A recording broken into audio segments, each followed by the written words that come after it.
قاسم دنیا چینل دیکھنے والے تمام دوستوں کو السلام علیکم۔ کہتے ہیں کہ بنی اسرائیل میں ایک شخص تھا جس کی بیوی بہت حسین اور خوبصورت تھی، جس پر وہ بہت زیادہ عاشق تھا۔ چنانچہ جب اس عورت کا انتقال ہو گیا تو اسرائیلی کو بڑا دکھ اور پریشانی ہوئی، اور 1 سال تک وہ اس عورت کی قبر پر بیٹھا روتا رہا۔ اچانک حضرت عیسیٰ علیہ السلام کا ادھر سے گزر ہوا تو انہوں نے اسرائیلی کو پریشان حال دیکھ کر اس کی وجہ معلوم کی، تو اسرائیلی نے اپنا سارا واقعہ بیان کیا۔ تو حضرت عیسیٰ علیہ السلام نے اس سے معلوم کیا کہ تو چاہتا ہے کہ میں اس کو تیرے لیے زندہ کر دوں؟ اس نے عرض کیا کہ حضور میں یہی چاہتا ہوں۔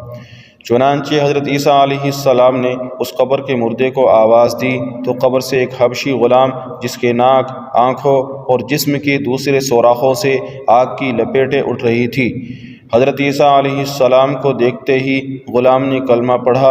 اسرائیلی نے دیکھ کر کہا کہ حضور مجھ سے غلطی ہو گئی ہے، میری بیوی کی قبر دوسری ہے۔ یہ سن کر حضرت عیسیٰ علیہ السلام نے حبشی کو حکم دیا کہ تم اپنی قبر میں واپس چلے جاؤ۔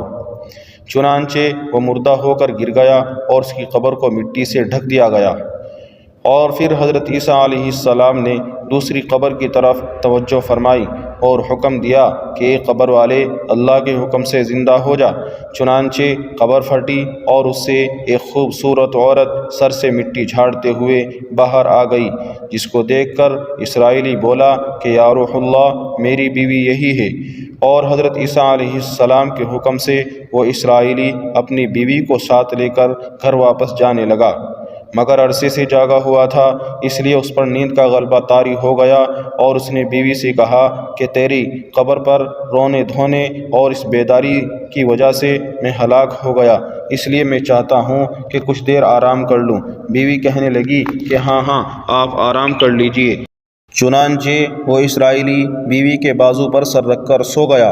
اتنے میں ایک گھوڑے پر سوار ایک شہزادے کا ادھر سے گزر ہوا، جو اپنے زمانے کا واحد حسین اور خوبصورت شہزادہ تھا، جس کو دیکھ کر عورت خود اس پر فدا ہو گئی اور اس کا دل قابو میں نہ رہا۔ اس نے شوہر کا سر بازو سے نیچے رکھا اور شہزادے کے ساتھ چلی گئی۔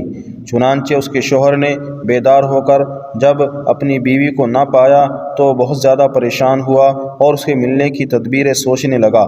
سوچتے سوچتے آخر اس کے قدم کے نشانوں پر چل کر اپنی بیوی کو تلاش آخر کر ہی لیا، جو شہزادے کے پاس پہنچ چکی تھی۔ اس کو دیکھ کر اسرائیلی نے شہزادے سے عرض کیا کہ یہ میری بیوی ہے، آپ اس کو چھوڑ دیجیے۔ ابھی شہزادہ کچھ کہنے بھی نہ پایا تھا کہ وہ عورت کہنے لگی، میں تیری بیوی نہیں بلکہ شہزادے کی بیوی ہوں۔ یہ سن کر شہزادہ اسرائیلی سے کہنے لگا، کیا تو مجھ سے میری بیوی کو لینا چاہتا ہے؟ اس نے کہا، خدا کی قسم، یہ میری بیوی ہے، جس کو میرے سردار حضرت عیسیٰ علیہ السلام نے مرنے کے بعد میرے لیے دوبارہ سے زندہ کیا تھا۔ ابھی یہ بات چیت آپس میں ہو ہی رہی تھی کہ اچانک حضرت عیسیٰ علیہ السلام بھی وہاں تشریف لے آئے، جن کو دیکھ کر اسرائیلی کہنے لگا، یا روح اللہ، کیا یہ وہ میری بیوی نہیں ہے جس کو آپ نے میرے لیے زندہ کیا تھا؟ حضرت عیسیٰ علیہ السلام نے فرمایا، ہاں یہ وہی ہے۔ یہ سن کر عورت کہنے لگی، یا روح اللہ، یہ شخص جھوٹا ہے، میں اس شہزادے کی بیوی ہوں۔ حضرت عیسیٰ علیہ السلام نے فرمایا، کیا تو وہ عورت نہیں ہے جس کو میں نے اللہ کے حکم سے زندہ کیا تھا؟ وہ عورت کہنے لگی، یا روح اللہ، خدا کی قسم، میں وہ عورت نہیں ہوں۔ اس کے بعد حضرت عیسیٰ علیہ السلام نے فرمایا، جو جان خدا کے حکم سے میں نے تجھے دی ہے اس کو واپس کر دے۔ یہ سنتے ہی وہ عورت پھر مردہ ہو کر زمین پر گر پڑی، اور حضرت عیسیٰ علیہ السلام فرمانے لگے کہ جو شخص ایسے آدمی کو دیکھنا چاہے کہ جو کافر مرا تھا اور زندہ ہو کر ایمان لایا، تو اس حبشی کو دیکھ لے جو پھر ایمان کی حالت میں مرا ہے، اور جو کوئی ایسے شخص کو دیکھنا چاہے کہ جو مومن مرا تھا، پھر اللہ نے اس کو زندہ کیا اور وہ کافر ہو کر کفر کی حالت میں مر گیا، تو اس عورت کو دیکھ لے۔ اس واقعے کو دیکھ کر اسرائیلی نے قسم کھائی کہ اب کبھی نکاح نہیں کروں گا۔ یہ کہہ کر وہ میدانوں اور جنگلوں کی طرف نکل گیا، جہاں اللہ تعالیٰ کی عبادت میں ہر وقت مصروف رہتا تھا۔